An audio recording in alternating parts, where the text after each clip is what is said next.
Hey guys, I'm really enjoying eating this Chinese food. How about we pull over here and I'll grab this gnome from this garden? Do you think that's a good idea? Yeah, I think it's the visual source, not the I'm sorry. But I'm gonna do it. I'm gonna take this gnome. Do you have any advice for me no, before? think before, link later. Oh, okay. No, think before, link later. Yeah, the more sad you sound, I think the better it works. Huh? What?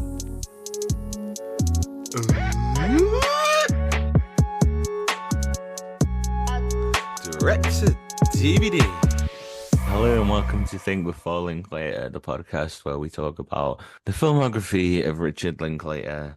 And it's been a wild trip. We started off with a film about nothing that kind of didn't go anywhere. And then we did like a high school comedy that was about uh, the teenage boys wanting to slap other boys' bottoms to prove how straight they were. Then we did like quite a nice romance film that's actually quite cute. And today we watched Suburbia, whatever the fuck that is, a film no one has ever thought about since it was released. So that was a mouthful for the first sentence. Pretty much. You showed your exhaustion already. I just thought while watching this, I could see the timer ticking down. Like this is 2 hours of my life that I'm committing to watching this. I mean, there's only one actor in it that I had heard of before, which was Steve Zahn. Yeah, there are a couple of other actors who I've seen in other stuff. So the guy who plays Jeff, Giovanni Ribisi, was in Friends, which Oh, you wouldn't know, yeah, never but he seen was in Friends. Friends. He was also fun in Friends. Parker Posey played the publicist. I'm sure I've seen her in something else, but I can't remember I what. think you've probably seen her in Dazed and Confused, which we watched on this podcast. Yes, fair, but no, I've seen her elsewhere. Oh, Cafe Society, that's where I saw her. But I probably shouldn't say on the internet that I've watched Woody Allen movies. Separate the art from the artist and all that. Yeah, I don't think I can, but No, definitely not. I've still seen a couple of Woody Allen movies. I'm deviating. Yeah. I think I felt slightly betrayed by Linklater. Yeah, I think a lot of this is So going to be us just avoiding talking about the film and talking about other things instead. let's describe the plot. It's again one of those movies where not a lot happens because it is just one night. It's Yeah, yeah, you kind of get the implications of the history the characters have together and mm, where they're at the period they are in their life, but it's mainly just about, people sitting outside. it's typical of Linklater so far, where we catch people in their youth before they become adults, and that's sort of they're literally in a corner outside a convenience store most of the time in the suburbs of Texas. We have go back to Texas again. Of So course. there are a lot of ties to his previous movies, except that now it was an adapted play, right? So it's not Linklater's writing. Yeah, it's an adaptation of the play that he By saw. Eric Vogel. Eric It Vogel doesn't is, doesn't matter really, does it? except that he also was involved in Uncut Gems. Was he? Yeah, In what uh-huh. capacity? If I don't know, I don't know. But he also involved also in Succession, Okay, what did he do in Succession? right? Anyway, maybe we can cut this out because I don't know what I'm saying. But he was the writer also wrote other stuff. Yeah, yeah, he didn't just write this, he wrote other things Yes, as well. exactly. He had a life, he lived Wow. and he worked. This is actually not Richard Linklater's first film as well. He's directed other films and films afterwards. His first film was But about plowing uh, fields and reading books.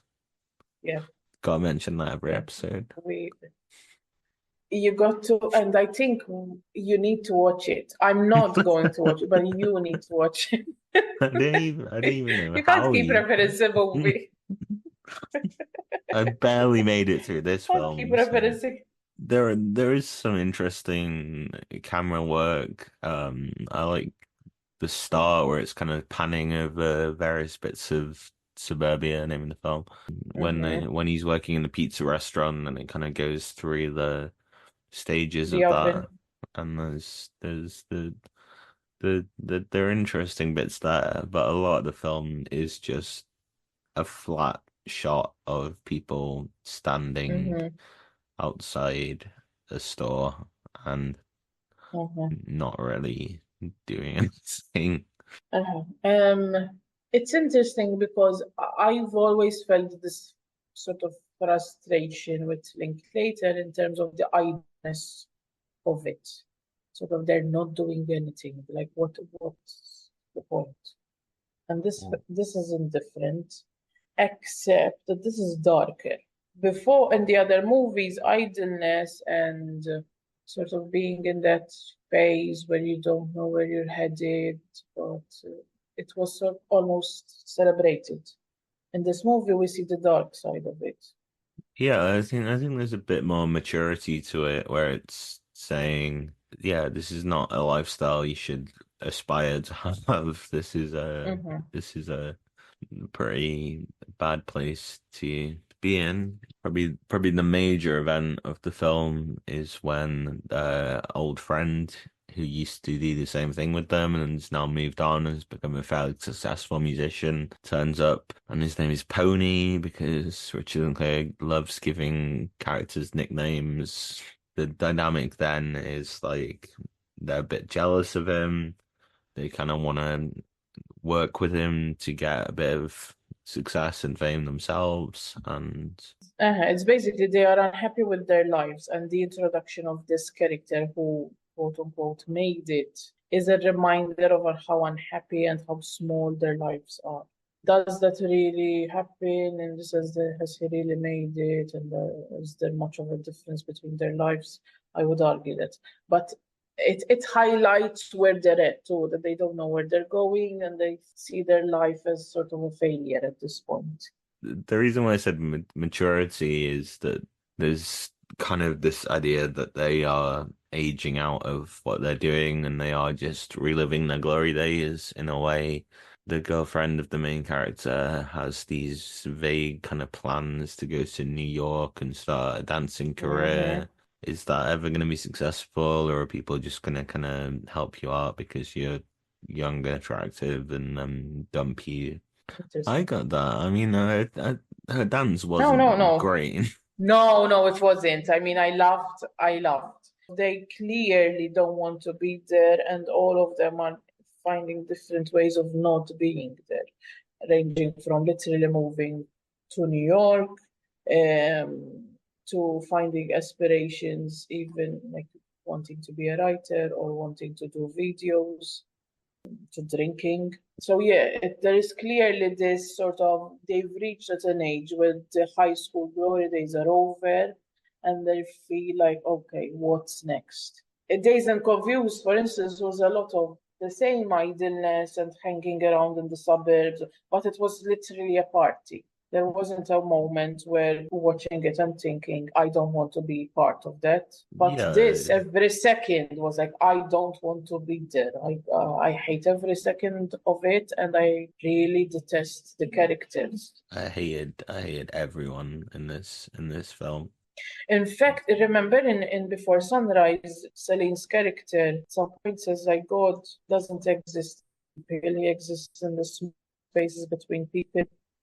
Well, in this movie, the small spaces between people was hell. The characters were horrible, but also how they interacted with each other. They literally brought the worst out of each other. And at the same time, it felt like all of them live in their own bubble and not really understanding one another. They're like a lot of the speeches are them whining about their own problem and having parallel lives. It's Yeah, interesting. they kind of hang out with each other because they're the only people in the hometown who haven't moved on or done anything with their lives. They're just stuck. They used to have fun together when they were younger, but now they're changing and they're unhappy. So those relationships sort of don't satisfy the same need. The convenience store owner has a plan to get an engineering degree and Uh-huh. do something with his life. And well, number one, they're incredibly racist to him throughout the Yep. film, which is horrible to Yes. watch. Yeah, they're like, you don't So, belong here in America. You're not actually from here. go back to your country and But he's calling actually trying to do him something with his every. life, and they're just Yes. drinking outside the convenience store. I think when I thought about it a little bit, it's like he's representing that mythical American dream of like going to America, working hard, making it aspirational. And we see this in a lot of Linklater movies where those kind of ideals and values are questioned, clearly sort of projecting those American values of hard work and all of that. Then you see them retaliating to it, which is how a lot of teenagers in general think, but clearly the teenagers or the young adults. It is definitely racism, but I think it's also symbolic of other things, the sort of nihilistic tendencies that Linklater tends to attach himself. Yeah, I wrote down the word nihilistic. One point for you. Is that how it works? I need to. He does have that line at the end, which is one of my favorite lines in the film, where he just Mhm. looks at them and he says, "You throw it all away. You throw it all away." Yes, a lot of privilege. Privilege and chance and potential, and you're choosing to Mhm. just drink yourselves into a stupor outside a convenience store. What are you doing? I think again how American society views these people on the fringe. Again, I hated every character, but by the end of the movie, I got to understand why they are the way they are. And again, hate is a strong word because I always find a way to empathize with everyone. But knowing all of what they're going through, I understand why they're wasting it. It's still a pity, but then you get why. It's not just about privilege of being white American from the suburbs and having a pretty easy life. Yeah, there's that sense of fairness as well, where like Pony has sold 90,000 units of his album and is a fairly successful musician, but did he really do a lot to deserve that, or did he Yeah. just kind of get lucky and they didn't? I mean, again, the American dream and meritocracy. It's probably luck a lot of the time, and starting off life from a privileged position. And I think those things do come up in the movie, and the question if they're deserving of this sort of life they're living, or if they're actually perpetuating it and maintaining it. There's also this, if you sense this, they know that this is a small life, but they're scared to live bigger. They're afraid to take risks because it might backfire, so they're just comfortable and doing the same thing they've been Mm-hmm. doing since they were teenagers. Which is probably why they're the only people left. They are the most comfortable in not changing. I listed all of the characters, trying to like look at them one by one, Okay. and I made myself try to find positive things about them, and it was really hard I because think, we have, uh yeah, go on, go through your little list. because thanks. We have Jeff, who's like in self-pity mode from the beginning to end, never stops complaining. He thinks he's different than everyone else because he sees the truth. How many times does he mention, "I'm breaking new ground"? What does that even mean? Breaking new ground? Like, are you discovering a new planet? No, so shut up. Uh, And he talks I, about writing, and he doesn't even really know what he's writing. Like no, he no. thinks it's short Uh-huh. stories, and then he says, "Oh, could they be songs?" He's like, "Yeah, they're songs. I write songs," and he doesn't really Mhm. know what he's doing. No, no, he's completely aimless, and he knows he's small, and that's why he doesn't want Sue's his girlfriend to go to New York. That's why he's intimidated and jealous of Pony. He is aware that he wants to be bigger and different, and that he currently isn't. What positive thing did I think about Jeff?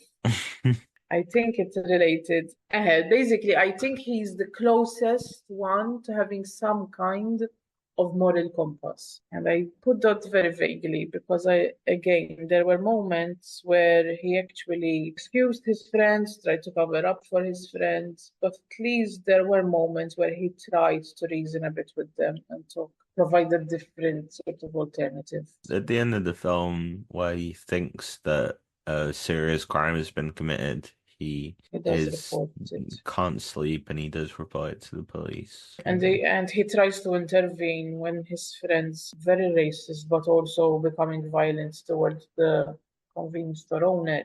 He's the only one that actually tries to stop it. He's kind of complicit in them being assholes, but Yes. pretend he has morals about it as well. Yeah. Who else? There's Tim. Tim is the clear villain, in the story. He's the utter dickhead, completely racist, completely misogynistic. Yeah, he's been honorably discharged from the army, from the Air Force. Which he's very resentful about. And he's just kind of looking for a fight, really, the whole film. I think the only positive thing about him is that he's actually quite honest about who he is. He's terrible, but at least he's honest about it. And he does warn everyone, yes, I'm bad. At least he's self-aware. BBC's. Bibi, I had a lot of things nice to say about her because she is soft and vulnerable and she's caring. Just went through a lot because she just came out of rehab, but she's still trying to work to help the elderly in a hospital. But ultimately, if I spoil the ending right now. I don't think anyone has seen this or wants to see this, so we can spoil the fuck out of it. I wondered because I felt that Bibi was the only character that you don't outwardly hate. First of all, and most of the time quiet and in the background, so you don't even acknowledge her presence. And then when we get to know her backstory, it's incredibly sad. So you don't feel any resentment towards her. And then we see the tragic ending of, again, don't know what happens to her, but basically she ODs. That was horrible to watch, and also makes you wonder, why the softest, least harmful character got the most harmful death. Yeah, so if we talk about the ending, Tim says to Jeff, "I've killed Pony's publicist, Erica." And we've seen them kind of getting off with each other earlier, and he can't perform, and he tells him that he's killed her, and Jeff kind of sees the car and sees there's maybe a bit of blood in the car, but doesn't go into it and actually check. And then later in the film, Eric the whole night turns up and is fine, and it's not actually an issue. And Tim was like, "This is a prank, bro." How would you make a joke about the fact that you killed someone? How is that funny? And then to have your friend worry about it all night, have him call the police, and then nothing. No, it's crazy. It makes you almost think that Tim already did it to someone else some other time in his life. But, I mean, no one comes up with this shit. Yeah. Anyway, I think there is kind of he's so disillusioned and anti-establishment and nihilistic that he's just yeah, I killed that girl. Who cares? Whatever. And while I was watching it, I actually did believe he killed her. Yeah, no, absolutely. It's very convincing. And then when you do find out that Bibi has relapsed and drank herself into a coma, it's quite shocking. She's not the character you'd expect to. I felt guilty that because Bibi's storyline was put to the side, I forgot about Bibi until there was a crisis. Focused on what did Tim do and what happened to Erica. And I forgot that the last time we saw Bibi was her drinking, and then we don't hear about her anymore. So I thought that was a good way of saying the story and making me think of those times you neglect people just because they're too vulnerable to speak up. Yeah, and I think a lot of the good things about this film come from the script from the play that it's based on, rather than Richard Linklater's Hmm. contributions. And I think compared to Dazed and Confused and Slacker, there are some quite nuanced female characters in here as well. Would you No, I agree? mean, definitely more depth to them. I mean, there are three female characters, unless you count also the convenience store owner's wife, who did a lot in the movie, did a few things. She showed up. So I have Suze, who's the girlfriend, oh, Job's girlfriend. Yeah, the only good thing about Suze for me is her outfit. I Well, rate that's her it. hair, to be fair. You copy the Did hair, I'll wear the clothes. She's very performative in her anger, but there's no real anger. She's still a very privileged, selfish teenage girl who has not gone through any of the issues she's actually angry about. Which, I mean, good for you, but then don't spew this pretentious shit like you actually know what struggle is. And ultimately, you see that it's very shallow because when there is blatant misogyny and racism, most of the time she lets it fly by, or she just say one comment and still continue with it. Her friends are completely misogynistic and racist, and she still calls them her friends. First opportunity she gets, she basically dumps her boyfriend for this new shiny man. So it's not like she's actually better than anyone. She's just the same as everyone. She thinks she is, but it's just performance. I really don't like her. Yeah, she has kind of vague plans and aspirations, and she thinks that makes her better than everyone else, but she's still doing the same stuff they're all doing. Just And you keep wondering because the nature of the movie is that we only see this one night. You still don't know if any of them what they go on to do, right? So we don't know if Suze actually gets out of town and goes to New York. She might very easily decide to stay with Pony and go on tour with him. And then is that a feminist enough? No. It's like, was she waiting for a man to take her out of town? So there is aspirations, but how are we actually going to go through them? And if we go through them, are we still going to be like pretty spoiled children? I mean, he literally asks her, "Do you know one black person?" She can't. So that's so Bibi we already talked, and then there's Erica, the publicist. Erica is interesting. She's presented as a kind of this like vixen of a character, also presented as being more privileged than they are, which they see right through her. But at the same time, she wasn't really fleshed out a lot. She's kind of there for a good time. She knows she's temporary. She wants to hook up with someone. First, she tries with Tim, and then later on. I think Um, I, Buff is probably my favorite character, just I because knew you he's were going to say that. Uh, why? He's because just he's literally the worst character for me. If he wasn't in the movie would be equally the same. he He just literally does nothing. he just wants to play hockey and drink beer and eat pizza, man. Like That's that's the dream. He's like an idiot. He has two brain cells. He, he, He's stupid, yeah. I can't even laugh at him. Let alone with him. And he does nothing except like add in not jokes in the dialogue. He literally does nothing throughout the movie. He offers no plot, narrate anything. He was not in the movie would be exactly. He's like kind of a comic relief character who's not funny in any But it's way. not funny. Exactly. Like, oh, sorry. Again, Maltese comes out when I get frustrated. Exactly. Like, he is the comic relief with no comic relief. I hate that. And then the fact that the girl from out of town sleeps with him when he's been sort of made fun of for never actually getting it on with any girl. And then she slept with, come on, she wasn't that desperate. No one is that desperate. Well, we also don't know that they did anything. He could have just been lying about the whole I thing. mean, true, but she did kiss him right at the end. And she also felt like the kind of person who, I'm here just for the night, I want to get late. So she tried it on with Tim, and Tim couldn't perform. But that isn't really a character, it's just a motivation. Well, I rate And his outfits as well. very Blade inspired outfits from Erica. Okay. Yeah, you know who she reminded me of? Rizzo from Greece. Never seen Grease. Have seen Suburbia. I've never seen Grease. Oh my God. Okay. You need to watch Grease as well, okay? Not just the one with the plowing and the books.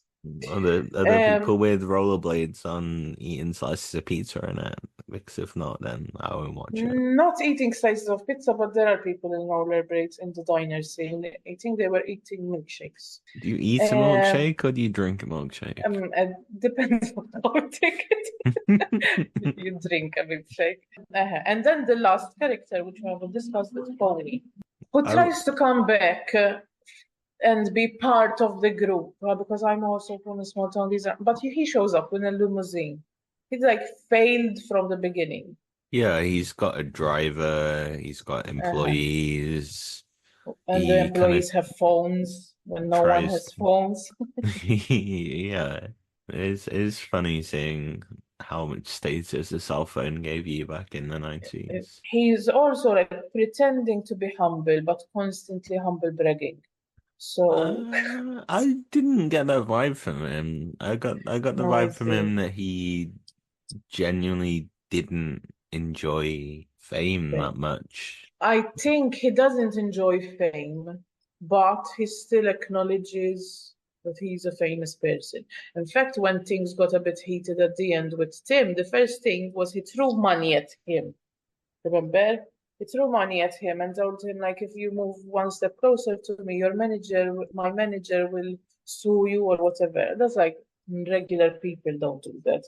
That shows you like, oh, he knows he's rich and famous. He was just trying to pretend. But as soon as things got a bit heated, that's who he was. And even when he was talking to Suze, he was enticing her to join him. He was using the privileged life he had to get what he wants. So if it was Suze, he's like promising her, you can do the album artwork for my next album and all that stuff. When it's like and having this talk of you should get out of town, you should join me. Things are better because I know this kind of talk. And when it doesn't suit him, he pretends he's humble and one of the rest. Take your time. Start over again, Bob. Humphrey, what are you saying? What are you saying, Jack? What are you saying, Squire? What are you saying? What are you saying? I don't know what he's saying. What are you saying? That's what he's saying! What are you saying? Nigel, what are you saying? I'm saying bully. See, I got the opposite impression from Pony because, Buff says to him, like, oh, it must be so great being on the road and getting laid every night with different women. And he's like, it's not that good. It's like, it's not as good as you'd imagine it to be. Which I think it is. I mean, he's also being honest in that. I didn't question. I think he was trying to tell them things don't just get better. Things still hard. But whenever he needs to, he will use the money and the influence he has. When they go to the Chinese restaurant and the woman says, we're closed. And he's like, this is a famous musician, so you'll open it up for him, won't you? And they do. He uses his advantage, but I wouldn't say he is completely defined by it. And he sold 90,000 units, do you know? 90,000 units.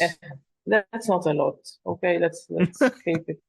Let's call it. I mean, he's a famous or a budding artist, and I'm happy for him. What can I say? I think he was also, I don't know, he felt weak but spineless. Yeah, I get what you mean. That's the impression I get what got you mean. from Paul. So even the life he's living, I wonder how happy he's actually is in it, or if it's actually everyone's making all the decisions around him and he just shows up, including any artistic choices and all of that. But we could do a prequel or a sequel with Pony's Luck and drag this atrocious story further. But Don't that is another don't give story. Linklater any more fuel. Just let him do his thing. What else? Chekhov's gun. What? Sorry? Chekhov's gun. What's Chekhov's? Who's Chekhov. Chekhov's? Chekhov's Explain. I'm hearing gun. Chekhov's gun. Yes, you keep repeating. I'm still not understand. What Okay. is Chekhov? This is like Who's when Chekhov? I explained I don't know Chekhov's gun. diegetic versus adiegetic. Uh-huh. Chekhov's gun is a concept in Okay, it's a media. narrative principle where an element is introduced into a story which first seems unimportant but will later take on a great significance. I'm guessing Chekhov is the one that first wrote about it. What Yeah. was the Chekhov's gun in this Well, one? the literal guns in the film that nobody ever gets shot. I think Tim No, fires a nobody shot into the air, but nobody actually ever. twice. But we only see the gun we didn't know Tim carried a gun. No, we only see what was his name? I feel bad that I don't know this convenience. Was it Nazir. Fazan? They Nazir. literally said it once at the end of the movie. Yeah, because he's not really a character in the A film, is he? character, no, He's no. just somebody who's There an to prop the annoyance story. to them. And then Uh-huh. when you get to know a little bit about him, you're like, can we have a film about this guy rather than Yes, yes. It could a be. film about these losers who hang out in front of his store? And I digged his wife. She was violent, and we could do like Pulp Fiction kind of thing with him and his wife. Explain that, please, because I watched Pulp Fiction quite recently in the cinema for the 30th And I anniversary. shouldn't because I've never seen it. What I mean is they could literally do a Bonnie and Clyde kind of movie with those two, and I would watch it. Like the convenience store owner who turns to violence and clearly instigated by his more volatile partner. Yeah, 'cause it's like he wants to maintain his business and his reputation in the community, doesn't really want to start any arguments, and then she's the one who first Right. comes out with the gun, and then I mean, I don't agree with people carrying guns. Emma, it was a scary situation. She did guns in public spaces. Emma, it is crazy. she I don't know if that's yeah. just not being American, but anytime someone just casually pulls out a gun, it's Like like, how what the fuck? yeah. Like I know that no matter what I say to someone, no one's going to come out with a gun. Again, I don't go out the streets taunting people, seeing if they will attack me. But the idea that someone could be carrying an armed weapon is like never crosses my mind. But apparently, that's something American teens do or young people. So anyway, scary. To a lesser Because then you see extent, people like Tim carrying a gun. yeah, Like the most idiot. To be fair, that's a quite cool gun that he has. Also, and this is not a professional's opinion, just a nosy person's opinion. I think Tim has PTSD. Yeah, no, definitely. Or glad you saw that. Thanks to. It's just not me just diagnosing people left, right, and center. He's kind of stuck in the past because trauma hasn't allowed him to evolve as a person.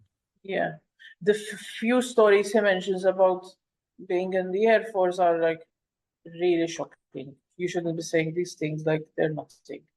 And clearly out of anger, clearly self-destructive and destructive in general. When he and the end scene when he's pointing at the gun at Nazir, I honestly thought he was going to kill himself in that scene. That's where I thought it was going to go. So, clear sign for me, it was a very clear signs of PTSD in a time when PTSD was something we didn't really talk about as much. Yeah, it So was just interesting. like, you're a bit shell shocked. Here's some money and you'll be all right. I don't know if they still use the word shell shocked in the 90s, but yeah, I think shell shock was used after World War II, and then PTSD came about. But PTSD, the term got coined after the Vietnam War.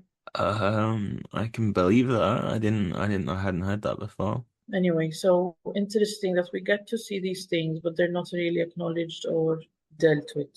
We just see them, and all of them are going through a lot of things, and none of it is dealt with. It's just we get to see it, and that's it. None of it is contained, none of it is managed, none of it is resolved, and by the end, there are 1,000 questions over what happens to these kids. That's the Linklater thing of like Mm-hmm. this is a slice of life of Mm-hmm. these people, and you don't know what's You don't gonna. know. We only get to see this side of their life. I'm still guessing they don't live very happy lives, just from the little we get to know about their past. But it is a slice, like a few hours. So they could still have other things going on that actually make them happy. There's that whole scene where Jeff just starts stripping off his clothes as well. Hmm. What does he say? I And think I've written down anything is possible. It's all about fear. I feel like he again, doesn't do that every night. has I no, I hope not. Just exposing yourself like that for no reason whatsoever. But again, it's Jeff, oh, so it's another performance where he wants the attention. He says a lot of things, but he's not saying anything. And then as soon as people show up, like he immediately wears his clothes on. And it's like, so it felt like a lot of fuss, but nothing really happened. And it also happened exactly after the discussion he was having with BB about rehab and the idea of her, if she drinks again, things might go bad. And then he went into this monologue. It felt really selfish. Again, for me, that scene really showed you how they are living parallel lives next to each other's, because he doesn't acknowledge what she's going through. He doesn't help her out. In fact, he almost distracts her, and she was still going to drink probably, but because of him, she started drinking. So he Uh, literally opened the bottle. when he opens the bottle for himself, he doesn't like offer her a Yes, he drink. doesn't offer, but I mean, that is very symbolic. She was sitting there with the bottle closed, still deciding. Having someone open the door for you to just walk in makes it easier. And in fact, the first sip she takes, it's because she's distracted by the nudity and what he's saying. And then she continues drinking. I'm not saying she wasn't going to drink if he didn't show up, but he definitely didn't do anything to help her. He was just living through his own issues next to her while she was living through her own issue. Yeah. He's trying to kind of one up her in a way and like kind of Mm-hmm. outplay her actual problems with his made up bullshit. Exactly. And that part of the movie I particularly liked because it was cutting from BB and Jeff talking to Tim and Erica talking before they try to hook up, and then cutting to Suze and Pony talking outside of the limo. So it felt like it was the only time we saw three pairs of characters where they were trying to be a bit honest. Yeah, I wrote that down as well. I think when the film breaks into these one-on-one conversations, you get to Mm-hmm. see the real Uh-huh. people rather than who Uh-huh. they're trying to be in front of everyone else. Exactly. They break down, they are less guarded and they show their true selves a bit more, which I think they don't really show anything that we as viewers haven't already clued in on. But at least they show us that they have some level of self-awareness. So we immediately guess that Jeff is this insecure person. But in that speech, he basically says that he lives in fear. That is why he doesn't want to go to New York with Suze. So, okay, it is through this conversation that I get to know that he's actually acknowledging his issue. And the same goes for the other characters, with Susan Pony talking about making it big and living outside of a small town and being restrained by the small town, and if they actually have it in them to be big. And Tim and Erica have that again. I think it's the only 2 minutes where we see a bit of humanity in Tim was when he talks to Erica and what he went through in the military and all of that. It's this idea that they're kind of like they're in their comfort zone and they don't want to leave it. It used to be fun when they were teenagers to drink outside a convenience store, but now they're getting a bit too old to do it and it still be fun, and it's just becoming quite tragic now. But I think what I liked about those scenes is that we got to see another layer. This idea of being stuck, being idle, not knowing, which in reality I relate to a lot. I remember in my early 20s, I remember having this sort of fear of what's next, because I've studied all my life and now it's time for me to start working, but I don't know where to go, and I still need to prove myself, and the world is big and scary, and so I can relate to that. It's just that they are very much stuck and they don't necessarily know how to get out of this zone. They're probably also lacking the confidence to actually do it, to varying degrees, of course. Because we see Sue's trying to, and Tim completely giving up on the idea. I hated the movie, but it still made me think. So we're going thinker over stinker. I've read a lot about the fact that this movie was rated low because the writing from the playwright didn't match. So Eric Bogosian is kind of known for contemptuous, angry, dark writing, while Linklater is known for naturalistic vibes, right? And a lot said that the reason the movie is bad is because those two don't match. But also, we saw darker themes in the other movies with Linklater. Like in Slacker, there were a lot of conspiracy theories, a lot of violence and death in the news and all of that. So I wonder if it is a complete mismatch. I think honestly, Richard Linklater just saw a play that he liked and thought that'll be my next film. That was about as much thought as he put into it, really. And honestly, I think the best parts of the movie are probably from the play. Characters and the darkness that they carry. I don't think Richard Linklater added much to that. Yeah, I mean, there's not a lot you can do when it's just basically one set and characters just talking to each other, not really moving around. You can definitely see that technically as a director, when he's doing the montages and the sweeping shots, that there's some skill there. It's just a really strange decision to make a quite static play into a cinematic thing. Yeah, but Linklater's movies are quite static, so probably that is why he envisioned it or was okay with doing it. I think before sunrise, they're always on the move somewhere. Dazed and Confused is very okay, so kinetic. literally static, like so literally like logistically, fair enough. No, yes, you're right, and that is something that a lot of movie adaptations of plays have to deal with. Plays are limited in the set, so while a movie can go anywhere, and those are directorial choices. We do deviate a little bit, but not a lot, so most of it is on the corner. Maybe it was a bad choice, given that also not a lot is happening else, like otherwise. So my final question is, what are your goals in life? What do you mean? I think this question the film asks, what are your aspirations? What do you want to achieve before you die? Probably I will have to watch more Linklater movies, and I'm hoping You didn't some have of them to. are. For the record, I am not forcing you to watch any of these films. To be fair, when you suggested Linklater, I was like, yes, because I liked the before trilogy, and not realizing I have to watch other movies like SubUrbia and how never-ending those movies are. It's definitely made me question everything.